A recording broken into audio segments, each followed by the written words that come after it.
apologize for the delay. I appreciate your patience with all of us. We're certainly here to do the business of the Hrtac. If I can now ask that the meeting please come to order. And if we can all please stand, I'd like to have a moment of silence for those that have lost their lives, unfortunately, in France.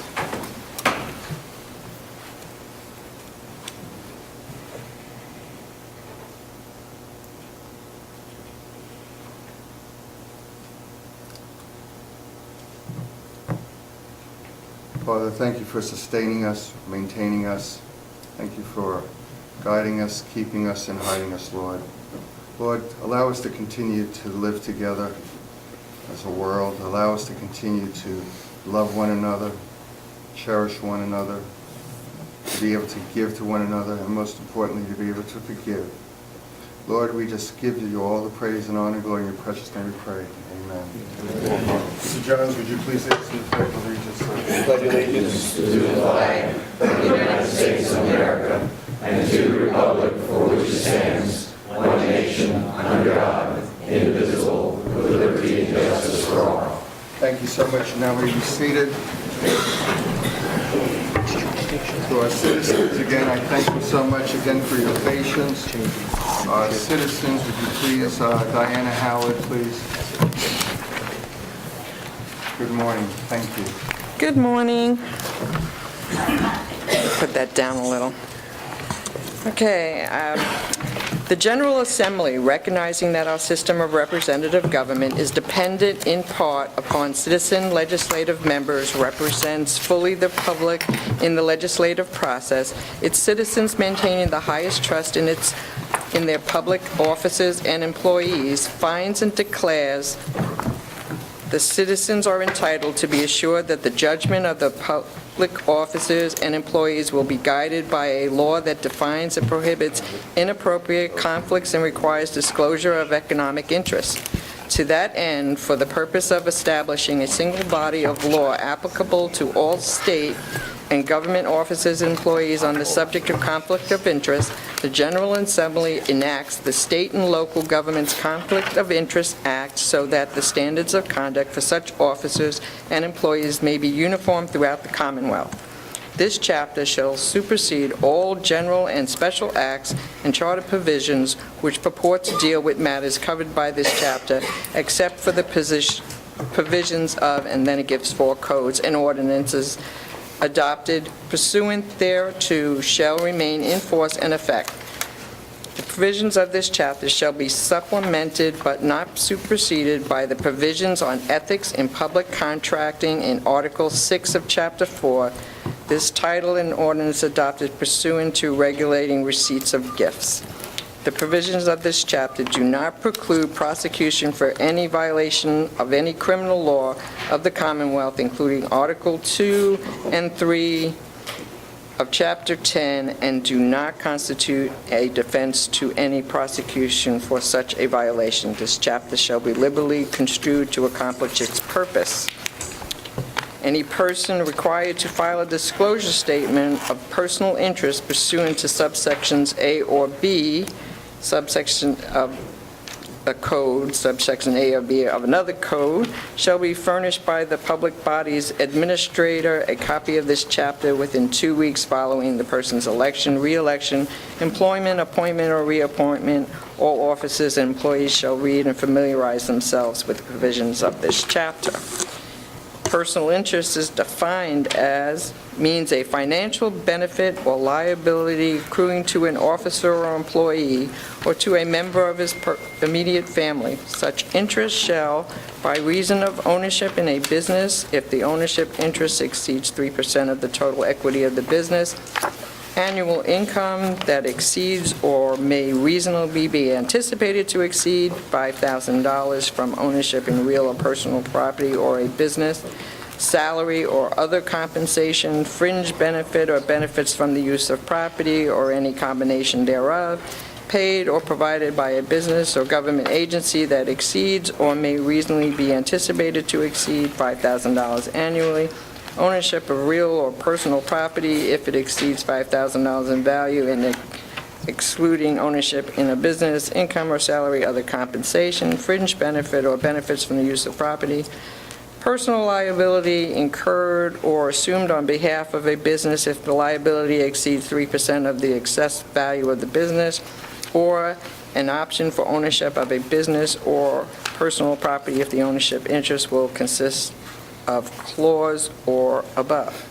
Personal interest in a contract means a personal interest that an officer or employee has in a contract with a government agency, whether due to his being a part to the contract or due to a personal interest in a business that is party to the contract. Personal interest in a transaction means a personal interest of an officer or employee in a matter considered by his agency. Such personal interest when an officer or employee or a member of his immediate family has a personal interest in property or a business or governmental agency or representative provides services to an individual or business, and such property, business or represented or served individual or business is the subject of the transaction or may realize a reasonably foreseeable direct or indirect benefit or determine as a result of the action of the agency considering the transaction. Notwithstanding the above, such personal interest in a transaction shall not be deemed to exist where an elected member of a local governing body serves without remuneration as a member of the Board of Trustees or a non-for-profit entity, and such elected member or member of his immediate family has no personal interest related to the not-for-profit entity, or be an officer, employee, or elected member. It's very long, but I just thought I would read some of the conflict of interest from the Code of Virginia. Thank you. Donna Sy, please. Good morning, young lady. Good morning.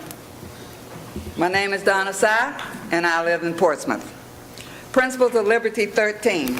A constitution should be structured to permanently protect the people from the human frailties of their rulers. The Founding Fathers were concerned with the question, how can you have an efficient government but still protect the freedom and unalienable rights of the people? The Founding Fathers had more confidence in the people than they did the leaders of the people, especially trusted leaders, even themselves.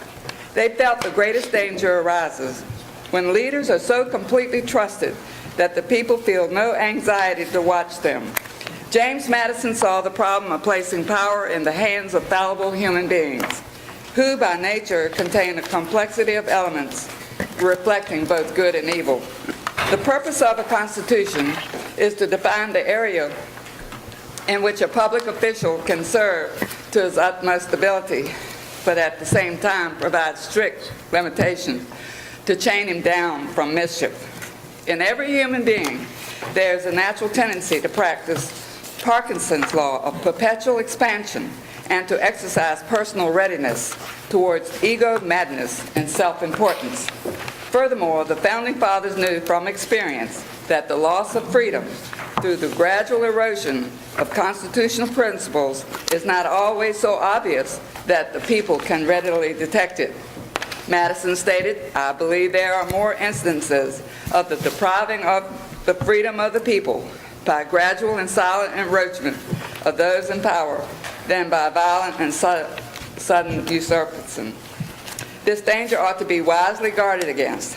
Today, we have solicited an attorney to give us, we the people, assurance that the leaders are not going to use their position to steal away our rights. Yet, let's look at who will give us a report on the definition of conflict of interest. An attorney. The original 13th Amendment to the Constitution started the War of 1812 because of the Title of Nobility Act. The British Accreditation Registry, or Bar Association, originates in the Crown Temple in London, England. Therefore, the attorney's oath to the bar means they are not American anymore, but agents for a foreign power, England. They have no citizenship here in America. They claim to have licenses to practice law. As a matter of fact, there's no such thing as a license to practice law. That means every lawyer is unauthorized and illegal in our republic. What attorneys have are bar cards that authorize them to use the statute, codes, rules, and regulations, which are all copyrighted. Attorneys use copyrighted laws, so the people can't use them without using attorneys. Statutes, codes, rules, and regulations are not law because they have been annulled and replaced with the color of law or an appearance of law. It's a game, and they're the only ones who know the rules. Lawyers have established and secured a virtual monopoly over this area of human knowledge by implying that the subject is just too difficult for the average person to understand, and by creating a separate vocabulary out of English, words of otherwise common uses. Besides, anyone who has been through a legal battle against the government with the aid of a lawyer has come to realize that lawyers know procedure, not law. Remember, the framers of the Constitution wrote in language simple enough that the people could understand specifically so that it would not have to be interpreted. In closing, Jesus said to the lawyers, "You overlook justice and the love of God." Then answered one of the lawyers, "Master, you shame us." And Jesus said, "For you lay heavy burdens on men, and you do not touch them with one of your fingers. Woe to you, lawyers, for you have taken away the key of knowledge from the people." The Hampton Roads Transportation Accountability Commission members need to have a structure to permanently protect the people of Tidewater from your human frailties and also protect them from foreign agents called attorneys. Thanks for listening. Thank you. Mr. Reed Greenman.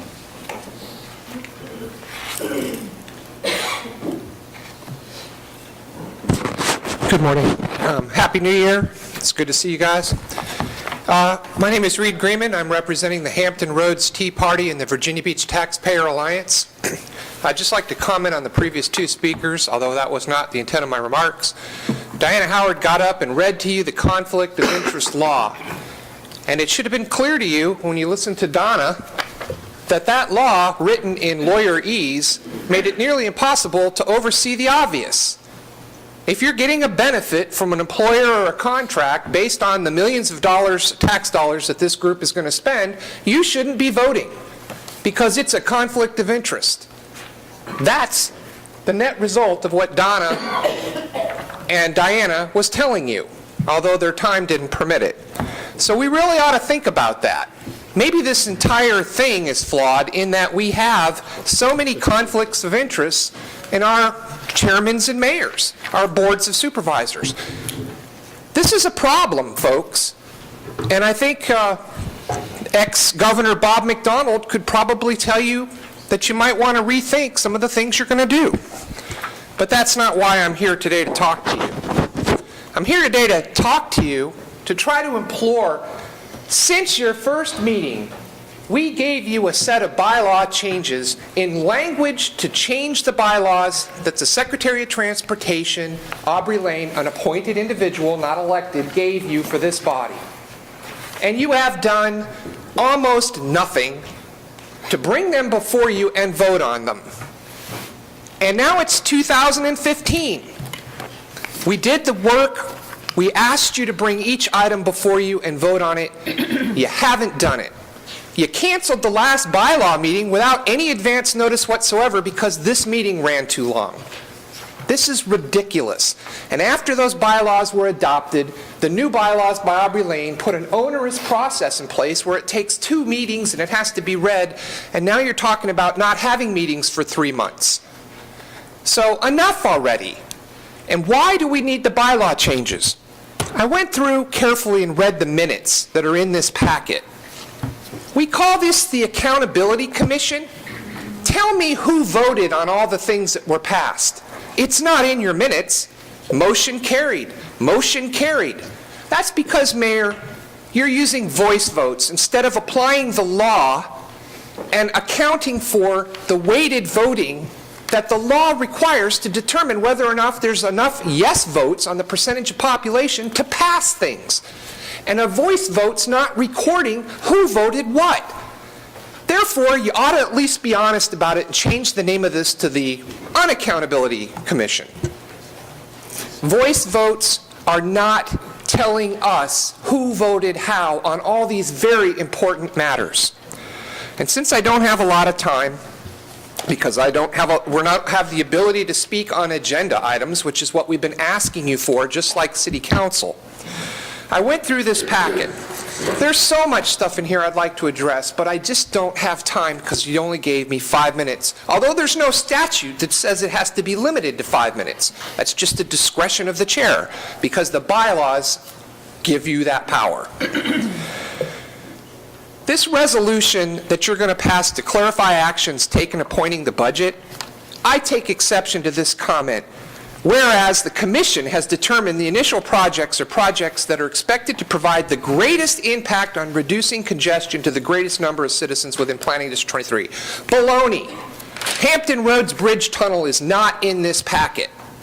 And that's the greatest reduction of traffic congestion. So I would ask you to go back and revisit the language of this resolution. I went over this in this packet. We have a talk about our operating budget for the staff. I'm just going to come out here and say it. Are you nuts? You're going to give a $7,200 car allowance, $214,000, and $70,000 in benefits to create another bureaucracy? We need less, more efficient government, not more bureaucracies. We've got the TPO, the PDC, the Transportation District Commission of Hampton Roads, the Commonwealth Transportation Board, VDOT. We've got so much bureaucracy on roads, it's insane. And now we're going to stand up another bureaucracy. Now, I understand why you say you want to do it. You want a deal maker. You want an important person that knows how to negotiate contracts and needs to be the right kind of person.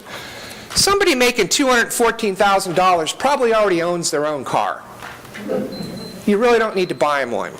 So you'll notice I'm out of time and I didn't get to all of my remarks. The bottom line is this. Stop dragging your feet on the bylaw changes the Hampton Roads Taxpayer Alliance, Virginia Beach Taxpayer Alliance and Hampton Roads Tea Party brought to you. We did that work. Bring them before every one of you. And Mayor, don't do a voice vote. That's offensive. Do a roll call vote so we know who on this board is going to vote against giving citizens the right to speak on agenda items and says, in effect, we don't want to hear from you on these important issues. We just want to limit you to a very small amount of time so we can get on with the business of building roads that the TPO approved as opposed to roads that we need to reduce traffic congestion. And now I am late for work because I got here in time for the meeting. I have a meeting at 9 o'clock that I'm chairing. I drove, got up early, got myself ready, and you guys didn't even start on time. No respect for my time. I adjusted my schedule to be here. I worked late last night, and you guys were late. So it's unacceptable. Thank you. Mr. Mark Gadoldig-Yatrovsky, please. Good morning, sir. Good morning, Mr. Chair, honorable members of the Commission, and fellow citizens. Mr. Chair, I don't think your mic is working this morning. Put it up. I put it down. No, your mic. Can you hear me back there? Please raise your hand. I'll speak up louder then. Thank you, sir, for that clarification. Appreciate it. When you announced the date of this meeting, my historian's heart leapt because bicentennial minute, this is the 200th anniversary of General Andrew Jackson's victory over the British at New Orleans. In the War of 1812, the United States didn't have a lot of victories. We took a drubbing, but still managed to end up without any loss of territory.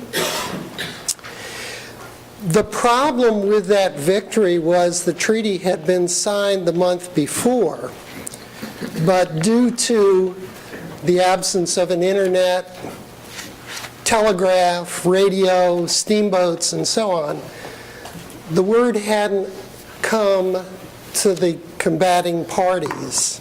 And so for them it was a real battle. And we still look at it as a victory for the United States. The relationship of that moment to this one is that this body and other transportation planning organizations in the Commonwealth, at least in this portion of the Commonwealth, may also be fighting a battle in a war that has ended. And what I'm talking about is persistent flooding.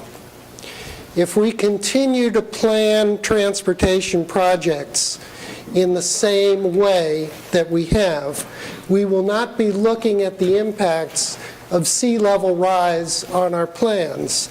So we may be investing in millions, perhaps billions of dollars of new concrete that will ultimately end up under the waters of the Chesapeake Bay, the Atlantic Ocean, and all the tributaries.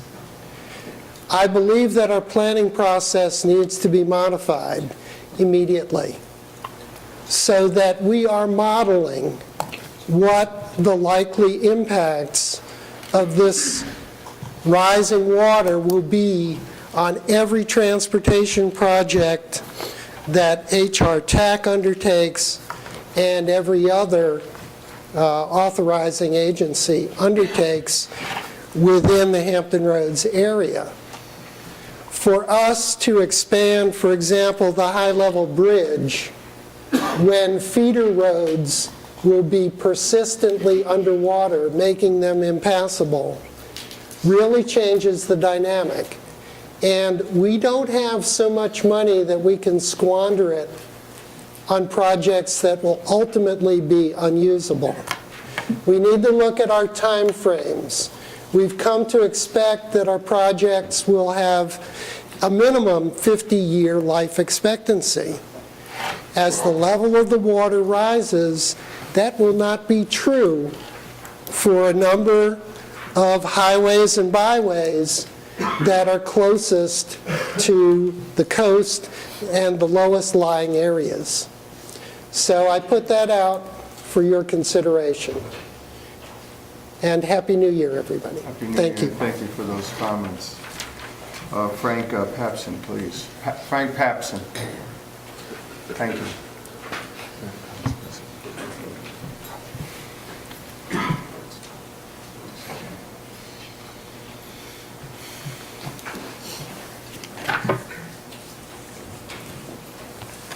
Good morning. Sir. Wish you a Happy New Year. Thank you. You people who are representatives of the state of Virginia, for the people that live in this locality, it's your primary function is to relieve congestion in this area.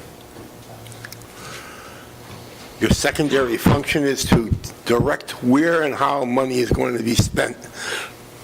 Excuse me. I see that there's the Attorney General of the state of Virginia hasn't yet made up a determination as to whether or not the conflict of interest that affects so many of you can be adjusted.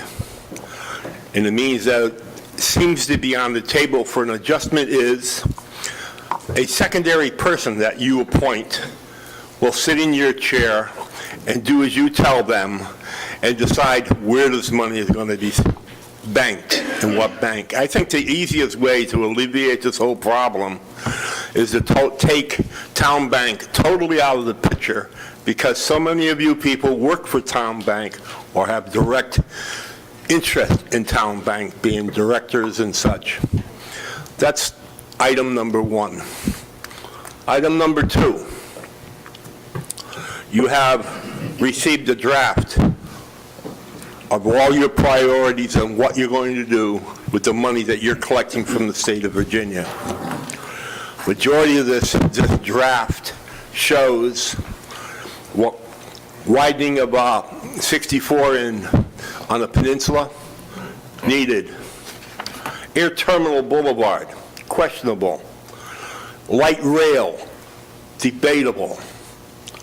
These are not, you got one project that's going to affect the most people out of all of these projects so far that you have, and that is one interchange, the interchange coming from what you call west, going west on 64, going east on 264.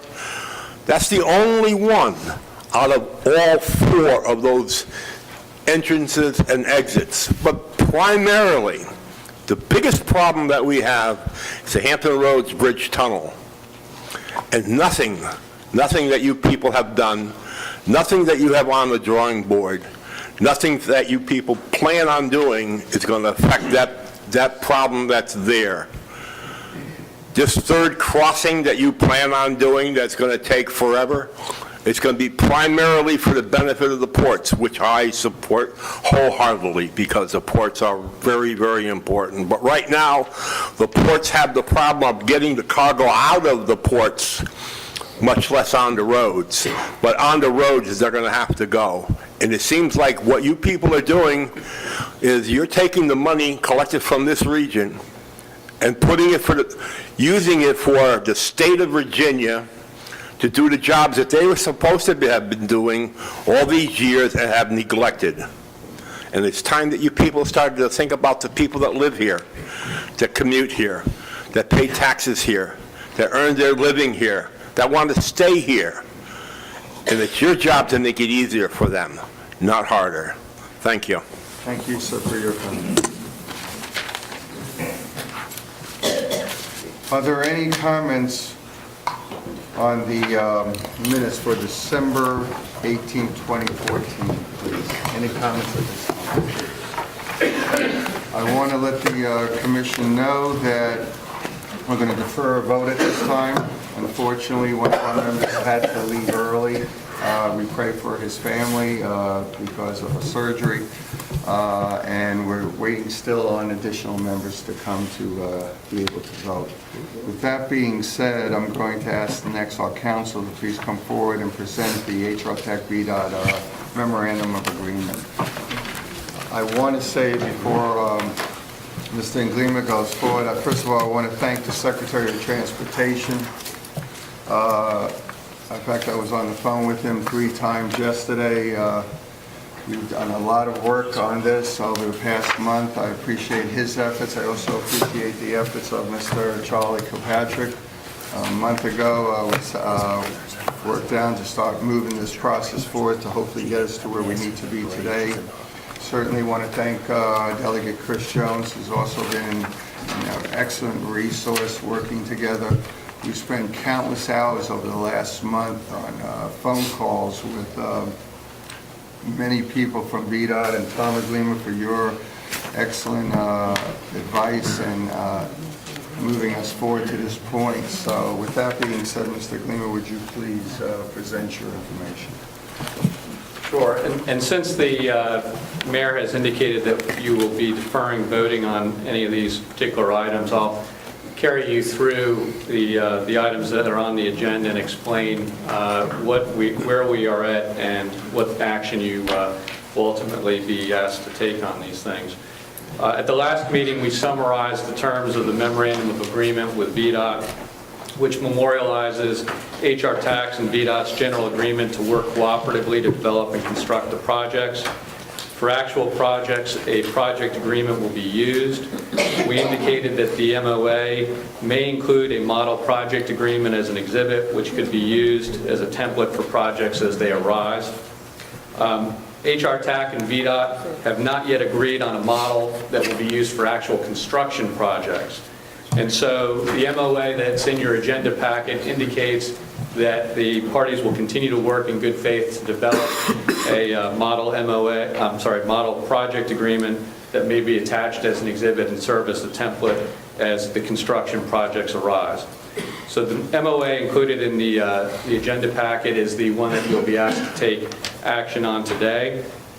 The agenda also, and if there are any questions on the Memorandum of Agreement, I'd be happy to take those at this time, but in the interest of time, the summary that I gave at the last meeting is an accurate summary of that agreement. If anybody wants to ask questions, I'd be happy to entertain them at this point.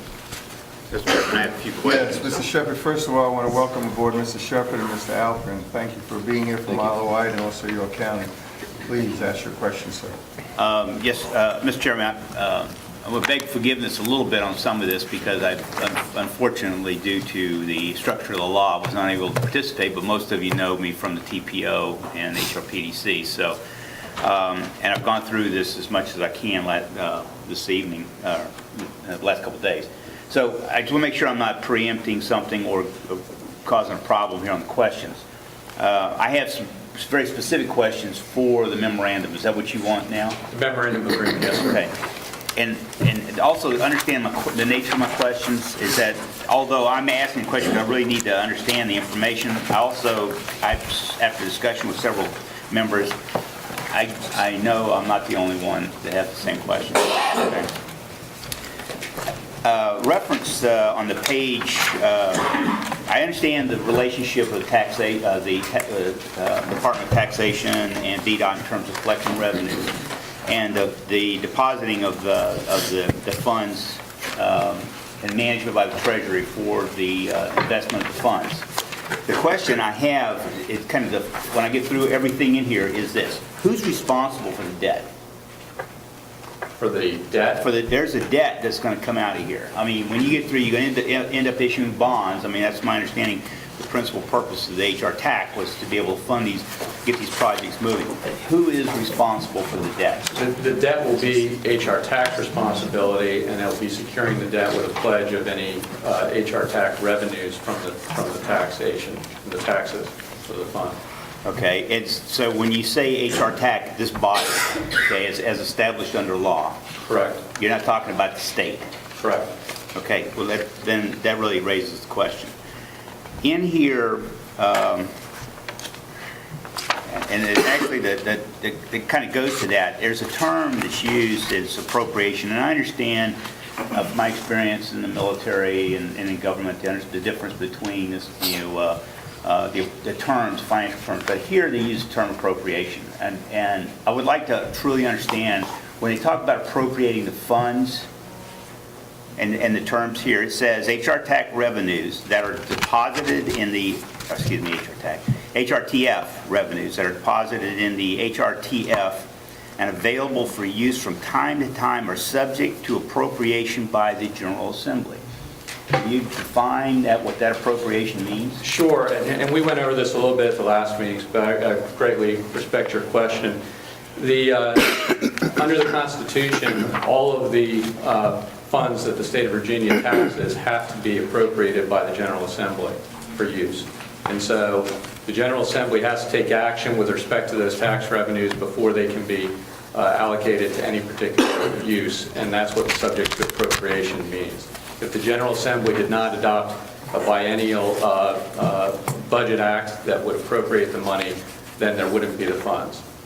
Okay, so the funds under the establishment of the law, then when they are collected by VDOT through the fuels and by the taxation for sales, and they're deposited and managed by the state, they still have to be appropriated back down to the Hrtac. I don't want to say Hrtac. HTAC, yeah. Down here for use? There has to be an appropriation in a biennial act that allocates the money to the HRTF. Okay. All right, so we do that every time the budget comes up in the state? Yes, sir. Okay, then what happens if, and I know there's a part in here that talks about what happens if the state, the General Assembly does not appropriate the funds? Well, and we're kind of getting a little bit ahead of ourselves, but the way that the bond underwriting works is that the bond indentures say that the obligations are subject to appropriation by the General Assembly. So the underwriters are cognizant of that mechanical aspect of the law that has to take place for them to have those bonds securing their debt. I understand the underwriters, but this takes me back to my original question. Then the sense of responsibility of this body that will establish bonds, that will establish the funding stream for the project, that somewhere in here there's potential that we could go beyond our funding stream in terms of appropriation by the General Assembly. In other words, if we commit on a project and we go down the road to bring in revenues for this project, the General Assembly in the future, not necessarily now, but sometime in the future, could say, well, wait a minute, we need these funds for something else. Which then would put us in the middle of a project that, I don't want to get too far ahead of here, but it says that we, under some agreement or disagreement with VDOT, could actually terminate the project. Well, Mr. Mayor, Mr. Chair. if I could Yes, help. Mr. Jones, please. On the appropriation piece, it's just like the lotteries, what all the local governments have to live with and all other agencies. We have to, by the Constitution, when any monies are deposited into the state treasury, everything has to be appropriated.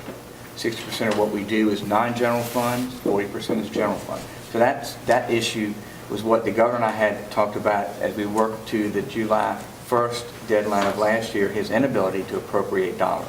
So that's clear and concise and has been in the Constitution for as long as I can remember.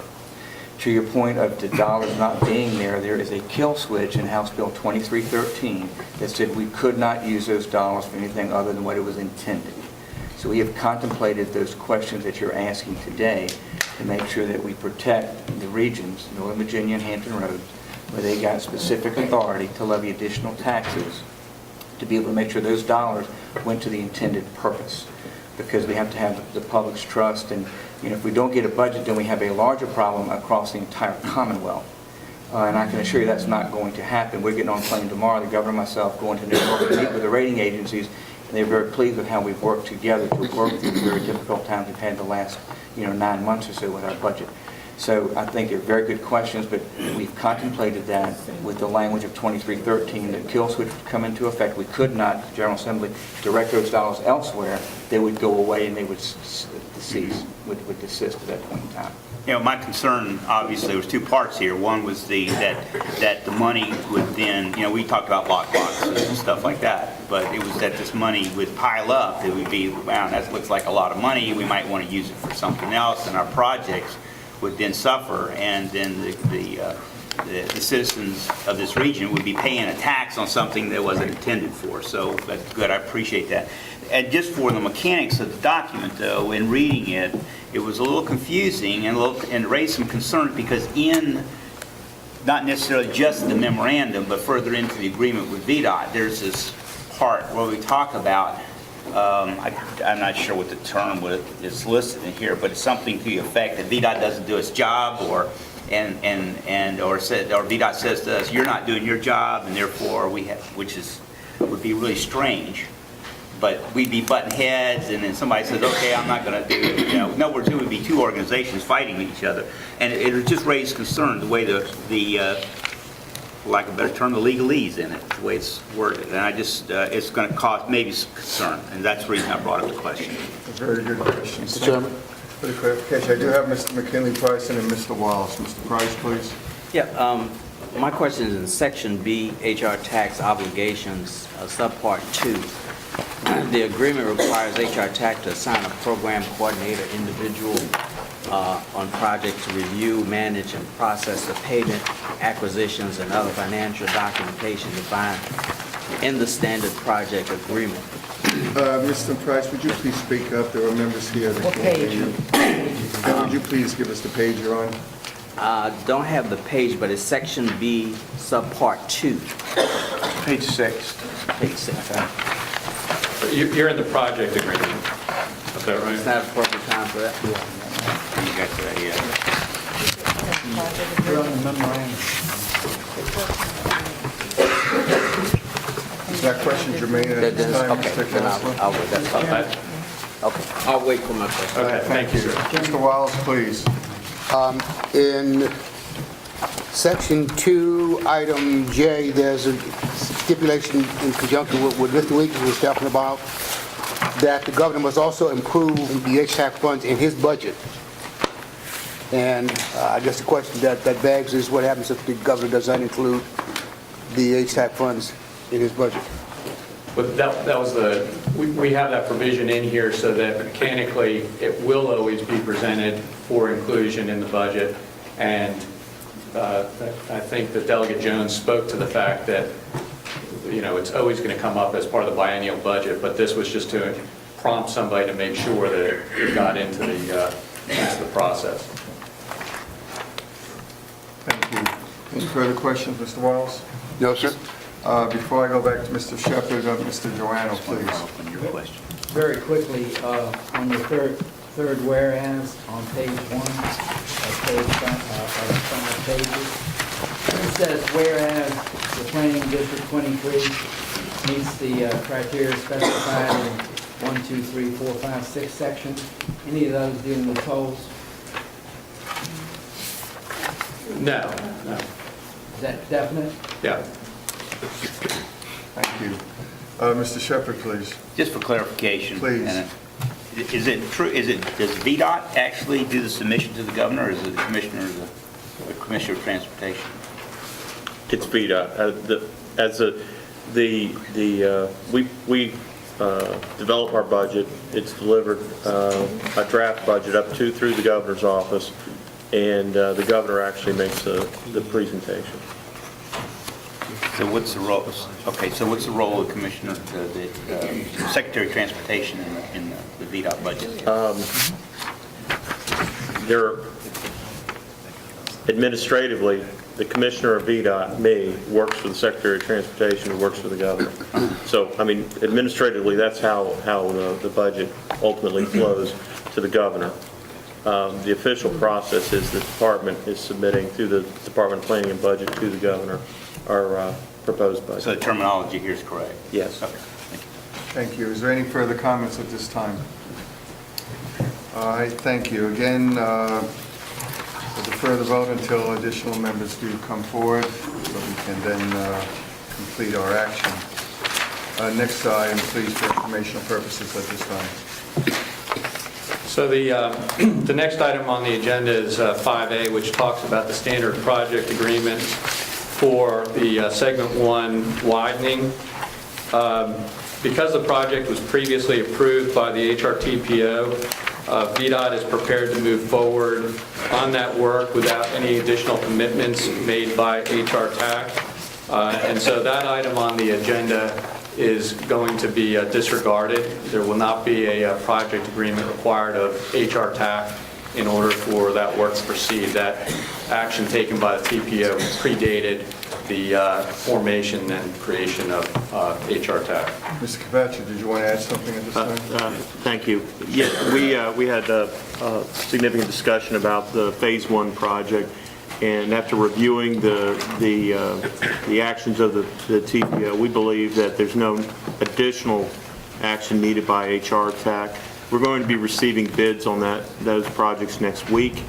That is, VDOT is administering it. There's $100 million in a combination of state and federal funds, and HRTPO directed the $44 million to support that project. So again, we don't believe there's any additional agreements necessary on that particular project because of the prior action. Thank you for that. Mr. Iglima, please continue. So item 5B on the agenda describes the interim project agreement. When we were at the last meeting, we originally were hopeful that we might be able to come forward today with actual construction agreements on segments 2 and 3 as well. And after further discussion with VDOT, we realized that we needed a little bit more time to finalize the terms of the project agreements that would apply to those other projects. So what we have worked on is creating an interim project agreement that will permit VDOT to start work on the non-construction work relating to, Mike, I guess you have it up there, relating to those first 3 items, the I-264 interchange, engineering and right-of-way acquisition, third crossing SEIS, and I-64 high-rise bridge engineering, preliminary engineering. So for each listed activity, there is an Appendix A that describes the services that VDOT will be providing, and an Appendix B that describes the budget and expected funding schedule. Funding assumes a pay-as-you-go use of the Hampton Roads Transportation Fund, and staff has confirmed that the cash flow is consistent with Secretary Lane's initial funding plan. Section A of the proposed agreement primarily describes VDOT's obligations to perform the work, and Section B primarily describes Hrtac's obligations to pay for it. Section C states that the agreement is only terminable for cause and includes a refund obligation if the agreement is terminated as a result of VDOT's material breach. To Chair York's comment, there is a provision in the agreement that acknowledges that HR tax obligations are subject to the appropriation having been made to the Hampton Roads Transportation Fund. The version of the agreement that was included with the agenda materials does not address to the satisfaction of VDOT how additional costs resulting from unanticipated circumstances will be paid. For example, contractors may seek compensation if subsurface or latent physical conditions differ materially from those that were specified in the applicable contract. We have worked with VDOT since the agenda was distributed on a summary of principles which may be used to resolve the open issues in the proposed agreement. Again, this agreement will apply only to the interim non-construction activities. So Mike, if I could have the summary of principles. So the agreement that you have in your agenda materials is substantially complete. The one area of the agreement where we need additional work relates to Section A8 and a few other provisions that relate to it. So the principles that we've come up with VDOT, and I think Commissioner Kilpatrick can concur that this is acceptable to them as well, is that if an unanticipated circumstance creates additional project costs, they're going to notify us and provide us the details. The cost can be covered. If the cost can be covered under the initial budget, Hrtac will have the choice to either work with VDOT on modifications or reductions or authorize additional costs. If modifications or reduction in scope are not feasible, Hrtac will bear a proportionate share of the additional costs. What that means is if on any particular project, VDOT or the state has a, let's just use for example, a 50% obligation, the additional cost would be borne 50% by the state and 50% by Hrtac. VDOT will not include in its contracts with contractors remedies regarding unanticipated circumstances that are more favorable to the contractor than the remedies VDOT includes in contracts where VDOT or the state is bearing the cost. And Hrtac will not be responsible if the additional costs result from VDOT's negligence or breach of contract. There's a further clarification that was required in Section F3, and this is to clarify that VDOT's obligations are subject to being funded by the state for Hrtac projects, and presently that's in the biennial budget, but that was a clarification that they asked that we make in the agreement. Thank you. Mr. Price, please. Yes. I think I'm on page 6, section B, HR tax obligation, subpart 2. And it just appears that there's a program coordinator that is in this. And I guess my question is, couldn't those duties, that's not in the budget, to cover that position? And couldn't these duties be done by the chief financial officer instead of creating another staff person there? Well, I think that's just a title that's used for purposes of the agreement. I mean, if Hrtac chooses to have its chief financial officer be the quote-unquote... So there's no requirement for it to hire them? Yes, sir. That's correct. Thank you. Are there any further comments at this time? Yes, Mr. Joanna, please. I'll go to Mr. Hunt afterwards. Mr. Joanna, no, please go ahead. Because I had 3 questions. Take 5, go ahead. On page, at the beginning on the whereases, notice the 4th whereas says that which include without limitation monies from HRFT as well as the bond proceeds and collection from any tolls imposed by HRTAC. Now, why did you put the tolls in? Well, this is a draft model agreement. It's not the final agreement. For these particular projects, if you look at the appendices, it indicates that the project costs for these projects are going to be paid on a pay-as-you-go method using the funds that are in the HRTF, no bonding. I mean, no tolls, rather. So, if I may, Mr. Chairman. Please. That means that that's going to be taken out? We could eliminate it from the agreement that applies to these specific projects that you're being asked to vote on today. Okay. And we'll vote on each project separately, is that correct? Well, we contemplate that you'll have a project agreement for each of those three that were, Mike, if you can go back to the screen. We may have one project agreement that covers all three, or we may have a separate one for each of the three, but the motion that we're recommending is that you authorize the chair to go forward and enter into the agreements in respect to those three. Then on page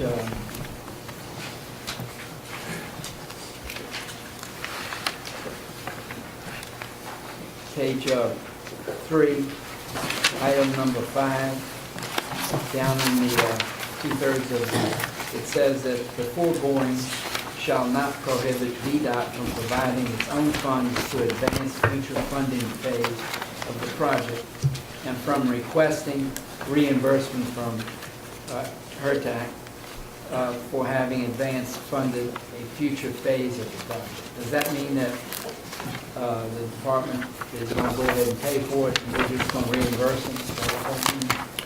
Well, sir, what that would mean is if a project was a greater scope and VDOT understood that on a pay-as-you-go method, the cash flows would not support Hrtac paying something currently to advance that particular phase of the project, that VDOT may in its discretion say they're going to go ahead and apply the money that's needed on an advanced basis and then seek reimbursement later. And that would be whether we had approved the advance? No, sir. For Hrtac's obligations under the agreement are limited to what's in the appendix regarding the costs, as well as the summary of principles that we were talking about regarding additional costs. But they could not create an additional project that's different from what's in the appendix. Let me clarify that a little bit if I can. That means if you're building, let's say, on 64, we're going with one lane on either side, and they decide at one of the interchanges we need an extra lane. Can they go ahead and put the money out for the extra lane? And then we have to reimburse them whether we voted on it or not? No, if it's not. Let me ask Mr. Kilpatrick on there, because I don't believe so. Delegate Johanna, this really goes to managing the cash flow on the project. Hrtac has no obligation beyond what you have approved. We'll use for illustrative purposes, phase 1, there's $100 million of state and federal resources and $44 million of Hrtac resources. From a cash flow perspective, in order to keep the project moving, we may look internally at our cash models and say, we have the revenues on hand sufficient to continue the project, but Hrtac may not, in this case, the money is already there, but may not have that $44 million. It may be coming at a rate that we need to, I'll call it cover that, and as Hrtac revenues catch up, and then come back in and reimburse us as the project moves along. But it does not add obligation to Hrtac. Mr. Chairman, on page 4, item number 9, release or return any unexpended funds to Hrtac no later than 90 days after final project payment has been made. What does that mean? We don't anticipate that there would be a circumstance where the state would have requisitioned funds for an actual cost unless they had a cost that they were applying, but it may be possible that the state would have asked for funds to cover a particular cost, and then if they're holding those funds and the cost never materialized, they would have to return the funds to Hrtac. All right. On page 5, if I may, Mr. Chairman. Yes, sir. 14. If in connection with VDOT work engages outside legal counsel, what does that all mean? Well, for example, if in connection with the right-of-way acquisition work, VDOT engages an attorney to perform the condemnation work, they would probably advise us, or they would advise us as to who that counsel would be, just in case we wanted to make sure that the engagement of that counsel wouldn't create a conflict in who they are serving as between VDOT and Hrtac. Does that mean that we'll have to pay for those services instead of going through the Office of the Attorney General? Well, if VDOT's managing the project as efficiently as it sees possible, it would have costs that it's going to incur to get these projects done. My question, though, is, are they going to go to the Attorney General for help, or are they going to go to outside Mr. Chair. counsel and pay? Mr. Kilpatrick, please. The Office of the Attorney General is the counsel for VDOT. They, even in right-of-way acquisition cases, the Office of the Attorney General goes, they are the ones that hire and retain outside counsel. There is a provision where we can petition, the VDOT can petition through the governor, petition to seek outside counsel outside of the Attorney General's office. It's a rarely used provision. I'm not aware that it's ever been used at the VDOT level. It's used more at the higher level of issues of government. So again, what this is doing is just making sure that if outside counsel, outside of staff attorneys at the Attorney General's office, that we don't create some conflict.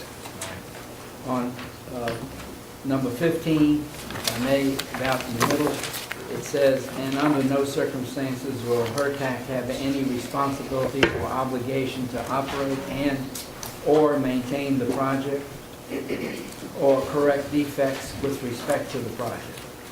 What does that mean?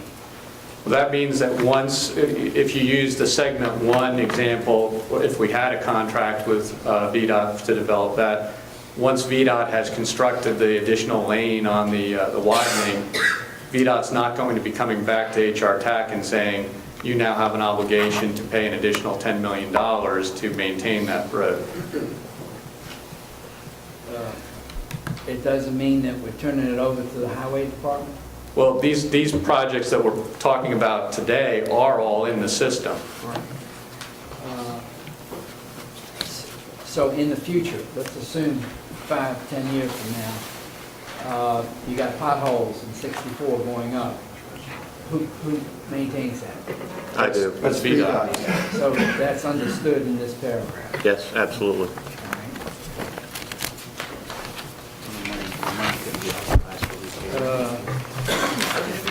I think I just got 3 more, Mr. Chairman. Go ahead, please. On page 11, it says no personal liability or creation of third-party rights. What are you talking about there? It's saying that the obligations under the agreement are solely the obligations of the entity, not any of the individual officers or members of the commission. Suppose, further questions, Chairman. I remember a few years back there was a problem with 64 where they built an overpass too low and trucks couldn't get through it. Does that mean that that would fall back on Hrtac and not on the VDOT? No, sir. What does it mean then? It means that you would not be able to sue Commissioner Kilpatrick individually, that you would be suing VDOT if you had a claim under the contract. It says that this agreement shall not be construed as creating any personal liability.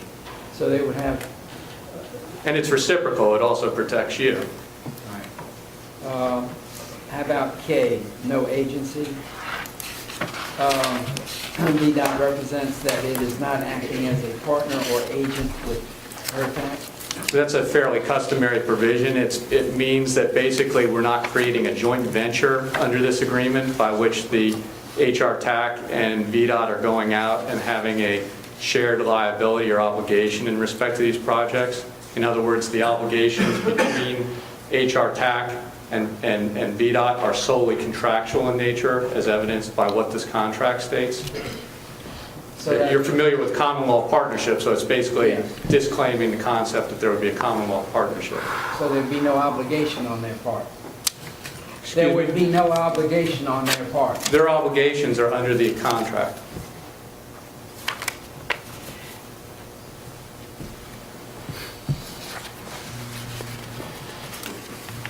if they're not an agent of Hrtac, then why would they be liable? Because they have a contract, it's a principle of contract law that they would be liable. It's not a principle of common law agency. Well, then why would Hrtac be liable? We would not be. It's, the HR tax obligations are those stated under the contract. So, if I may, Mr. Chairman, that means that when y'all enter into an agreement with the contractor, we as a body don't get sued. Is that correct? We would not have privity of contract with the contractor. That doesn't mean a contractor won't necessarily name this body as a defendant in a particular case, but they would not have privity of contract with us. And does that mean that we as individuals can be sued or not? We can't control what a third party might do in terms of suing the commission or not.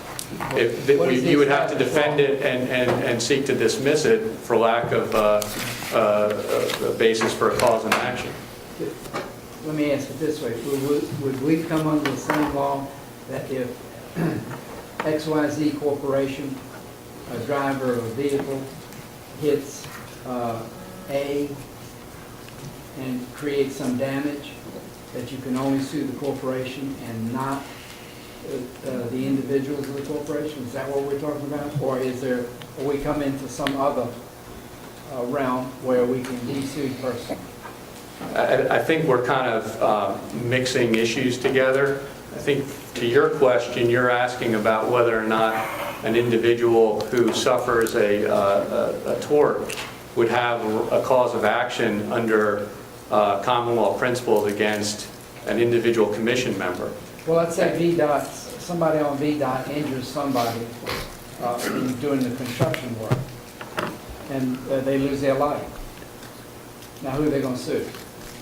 Well, presumably, they may sue everybody. The contract requires that VDOT obligate the contractors to maintain insurance and name Hrtac as an additional insured. Okay, so that would be covered. And finally, Mr. Chairman, on N,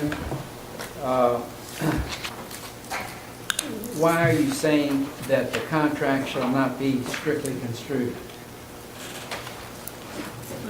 I'm sorry, I'm not sure what you're saying.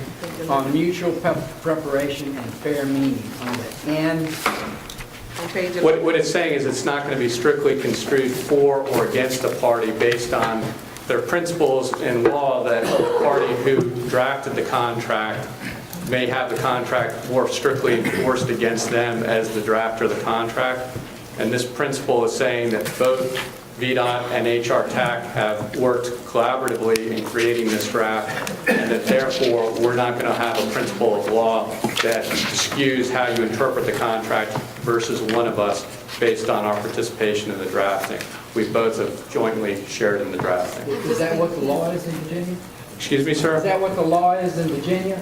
There are principles of law out there that would let somebody make that argument. Yeah, but is that what the law, what the Supreme Court has held in a contract? Brett, do you know whether or not the Supreme Court has overturned that principle of law? It's just a general statutory or contractual interpretation rule that applies, particularly where there's disparity in bargaining power or something like that. This is a fairly standard term just to confirm that it's not going to be construed against one party or the other. My question is, has the Supreme Court held that? Certainly. It has? Can you, we'll get later, you can give me a copy of that case. All right? Thank you. I have no further questions. Thank you. Mr. Hunt, please. Most of mine were picked up by the various mayors and questions. I can see all my stickies that I had questions on. So the last one that I have is on all of these agreements where we have the matrix of money being spent.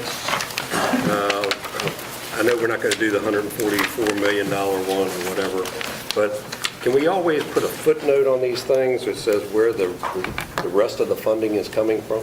Well, actually, the VDOT has provided us with an updated schedule for each one of these that shows the additional funding where it applies. Ms. Rodenbach, what did you want to add? Yes, thank you, Mr. Chairman. We received the revised versions of these appendices, and the non-HRTF funding is showing in all of them. Yes. Okay. Very good. So now it's balanced on both sides. That's all I was concerned about. And that makes up the, what you were talking about earlier in the earlier question, where there's growth in the contract, that makes up the percentage of VDOT share versus what we would be responsible for. And what we've been trying to work on this agreement is that, first of all, to make sure that that we have checks and a process for coming where we're administering these projects. If there are issues of time, of cost, of scope, that we come back to this commission to alert them in advance. The discussion we've been having is sort of this no surprises, that VDOT is not given a blank check to go out, spend all the money and say, I need some more. So we've been very conscious about this process of maintaining scope and schedule and budget.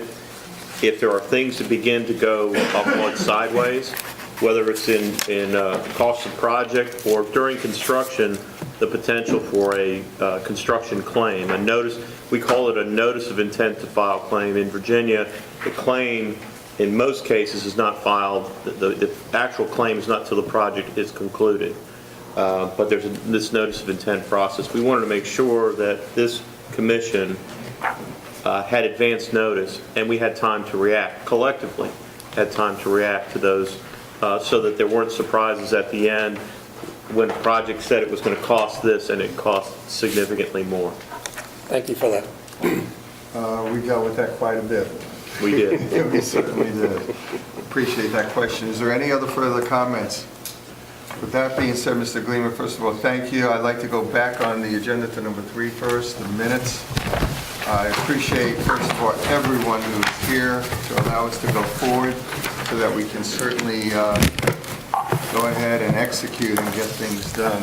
With that being said, the minutes of December 18, 2014, the Hrtac regular meeting, I'm asking for approval. Please note, when I ask for a voice vote, if there is one dissension, one vote that is a nay, we then go to a roll call. So certainly, Dr. Rodenbach, it's always unanimous, those that are present. So if we can make that clear in the minutes, I think that would be helpful for the public who might be reading this.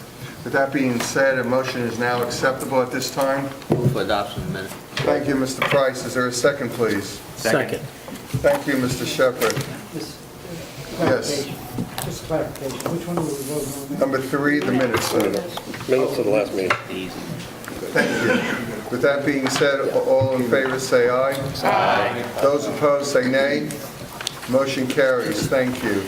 The next item of business is number 4. Would you just summarize number 4, please, before I ask for a motion, Mr. Gleamer, for those that might have... Yeah, for purposes of both the memorandum of agreement at number 4 and the interim project agreement at number 5B, we've prepared a suggested motion for the commission so that there would be great clarity as to the action that it has taken and avoid any confusion in the future. So, please note the motion currently that we're going to be taking action on is on your screens. Go ahead, Mr. Gleamer. Apologize for the interruption. No, I think at this point, Mr. Chair, this would be appropriate for one of the commission members to entertain introducing this.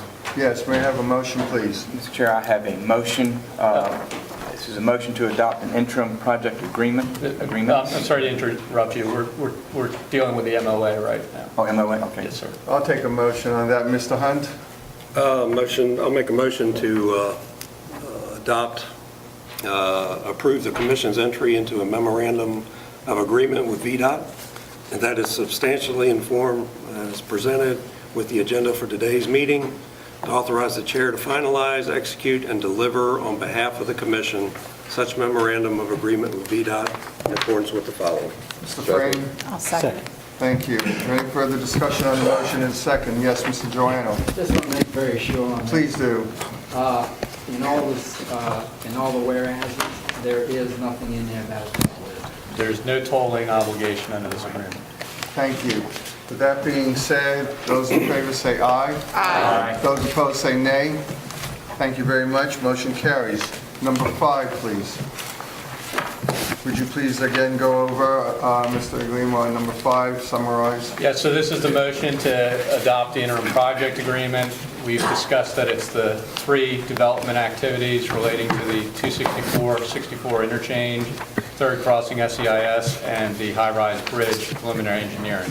Thank you. Mr. Jones, please. Yes, I have a motion to adopt interim project agreements. The motion is I, to approve the commission's entry into one or more interim project agreements, funding and administration with VDOT for A, the I-64, I-264 interchange preliminary engineering and right-of-way acquisition, B, third crossing environmental SEIS, and C, I-64 South Side / high-rise bridge preliminary engineering, and substantially the form presented with the agenda for today's meeting, subject to such modifications and revisions as the chair, in consultation with the vice chair and council, may deem necessary and appropriate to incorporate the principles presented to the commission at today's meeting and address ancillary matters, and 2, to authorize the chair to finalize, execute, and deliver on behalf of the commission such interim project agreements in accordance with the foregoing.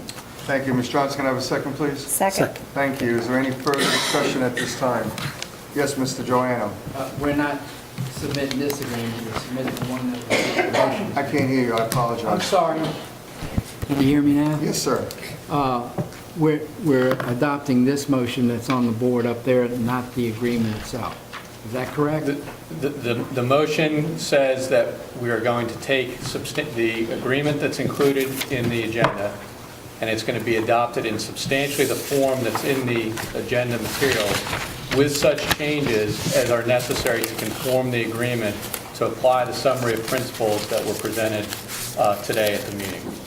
Mr. Chairman, I hate to bring this up, but I'm very sensitive about tolls. We sense that. Our people back home aren't crazy about it, first of all. Second, they believe it hurts commerce between the individual cities and South Side. And based on that, if we're going to vote with, I'd like to make an amendment to the 50 take strike and collection from any tolls out of that. The motion does not give the chair the authority to impose a toll. But you got it in the agreement.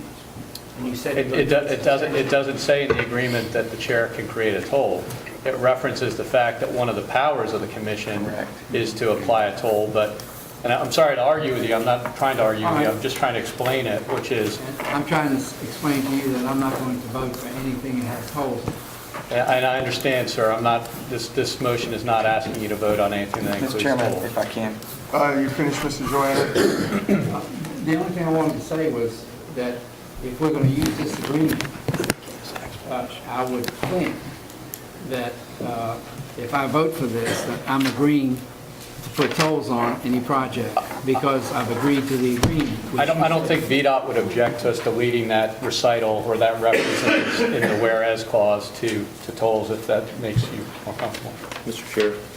Yes. Again, I think that any project that would be delivered with tolls, this commission, in order to, if this commission is going to use commission funds on a project that would be tolled, that would be part of your decision as a commission. So again, in terms of this agreement, if we have a project that this commission agrees is supported partially or in whole through that toll collection, it would be simply incorporated into a future agreement. I have no objection to it. Let me say this before I go to Mr. Jones. You're referring to whereas section 33.2-2611 of the Code of Virginia requires, and so on. Is that correct? Is that what you're referring to? Yes. If I can ask to make a motion to eliminate that paragraph of the motion, is that acceptable to you, sir? I think the only caveat on that is we would have to add the defined term Hrtac controlled money somewhere else in the agreement. Well, we can eliminate the reference to... Just 3-4 words. We can eliminate the reference that follows the definition. It's acceptable. 1 second, please. Mr. Jones, please, to make the motion. Well, I just, I know Johnny voted against the bill that created the HTAC, because I know where Johnny stands in that regard. If you want to take it out, I think you would take on the third line after proceeds, you would strike the "and collections from any tolls imposed by Hrtac." But you want to leave the base of that paragraph in, I would think. Is that correct, Mr. Attorney? Is that acceptable? Yes, that would be a good change. Yeah, that would, from my opinion, that's what you would want to do, not to mess with the integrity of the other funds that we have control over. Thank you. Do you accept that, Ms. Johnson, as a second to the motion? I have a question of your attorney. Yes, please. I got a question. And Mayor Sessoms, because you had your name up first. Well, I think what we got to do is be realistic here. And, you know, if Delegate Jones is fine with changing it, fine. But as we're all delighted with these revenue sources coming in, and the first projects I believe we've agreed upon are going to be paid for by cash. And we've got a lot of money coming in, and we're very grateful for that. But all the projects that are out there needed for this region, it's very likely the possibility of a toll will be discussed. And please correct me if I'm wrong, and if anyone disagrees with me, tell me now. And I don't think it's fair to sit back and say that that possibility isn't going to be there as this commission progresses and tries to get all the projects done. And Mr. Mayor, if I can, that's not what I'm saying. This is dealing with the segment 1 and the engineering and design, nothing to do with construction on those two projects or the mega project. And Okay. I concur with your comments in that regard.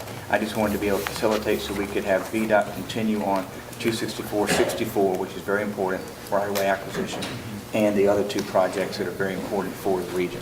But I would concur with you, we have to have that debate, as the commissioner has indicated, at that point in time as to what we can Correct. afford, what we need to build, and how we approach that to do what's best for the region. We'll be coming to that hurdle in the future. Right. Thank you. I agree with the amendment. Well, let me go ahead. Did I get appropriate, the second agree? I have a question, Yes, the thank you. attorney, because, I'm not a lawyer, don't claim to be, and so, but as I read this paragraph, it seems to me that what it's saying is that it's just requiring HTAC to use all monies that we collected, however we collect them, to be used for the proper projects. You're exactly right. I agree with you. Okay, so it's, I don't want to use the word boilerplate, but it looks to me like that's what it's saying. It's not saying anything about any tolls on anything that we're doing today. You're right. Okay, with that, I withdraw my second. I'd like someone else to second it. I'll second. Who said that? I'll second his, Jones's, Delegate Jones's motion. Is history being made tonight?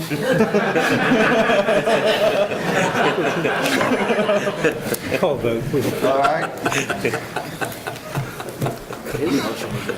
Is everybody clear on the motion? No. Is everybody clear on the motion? And you're okay with this motion? No, I'm not. Could you clarify that one more time? Not either. All right. I was trying to move us along, and if Yes, it fails, what we're and we gonna do go is back this. to the underlying motion, and then we'll vote. It appears that the preliminary motion of second Mr. Johnson, everyone seemed to be thoughtful about it. Mr. Joanna had some concerns about it. We have no problem unless you want a substitute motion. We'll vote on the substitute motion first then. If that's all right with you to go back to your primary motion and leaving the language in there and collections from any tolls imposed by Hrtac. All right? Is that understand? And then you will second that as you did initially, so we can move forward? All right. Excuse me, you Yes, said sir. we're going to go The original. on the original. motion. The original motion's on the floor right now for a vote. If there is one dissension, nay vote, we will have a roll call. Mr. Chairman, to do it in proper procedure, I would withdraw my motion on the substitute motion. That would have been, I think, would be proper procedure. Yes. in that Thank you regard. for clarifying and doing it correctly. You're voting. All right, with that being said, why don't we go ahead and put a roll call up there right now? Thank you. Please read the motion into the record, Mr. Dr. Rodenbach, or would it be Mr. Englima?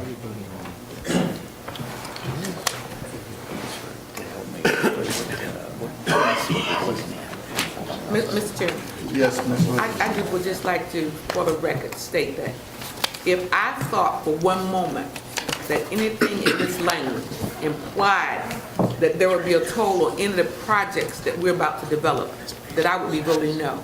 but that has not been my understanding and what I've read in the documents that we have. Thank you. And for that reason, I will be voting yes. Thank you. Thank you.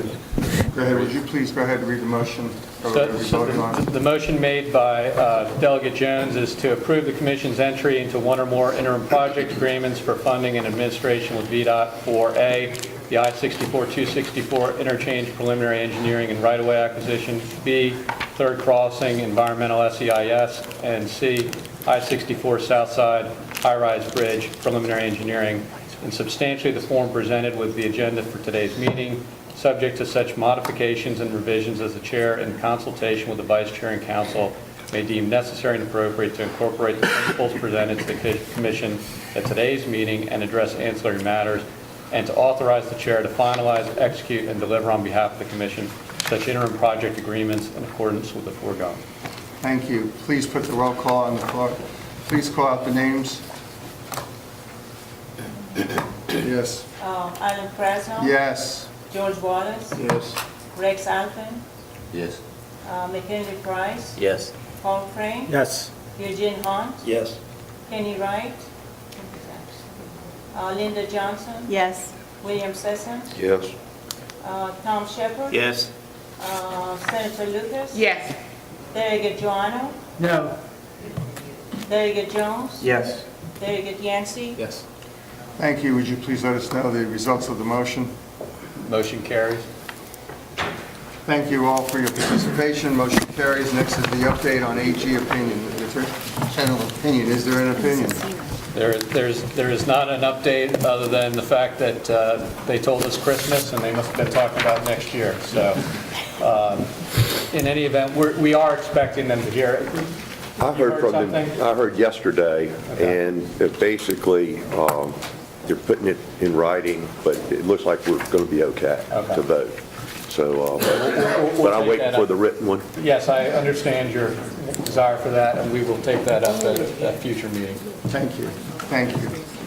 Thank you all. The next is the HRTF, Hampton Roads Transportation Fund Financial Reports on attachment 7. For your perusal there, please.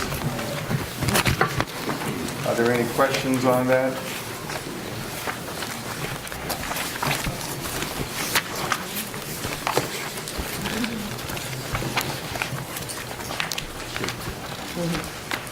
Is there anything you want to add, Dr. Rodenbach, on that? No, Mr. Chairman. All right, I'm assuming you're still looking for it, or do you have no questions? No questions? All right. The next HRTAC regular meeting is Thursday, February 19th, 2015 at 12:30 p.m. Do I need a motion for that, please? So moved. Thank you. Ms. Johnson, second, please. Can I get a second? Second. Thank you, Mr. Shepherd. Those in favor say aye. Aye. Those opposed say nay. Thank you so much. I need a motion to adjourn. So moved. All those in favor say aye. Aye. Why is such sweet sorrow? Those opposed say nay.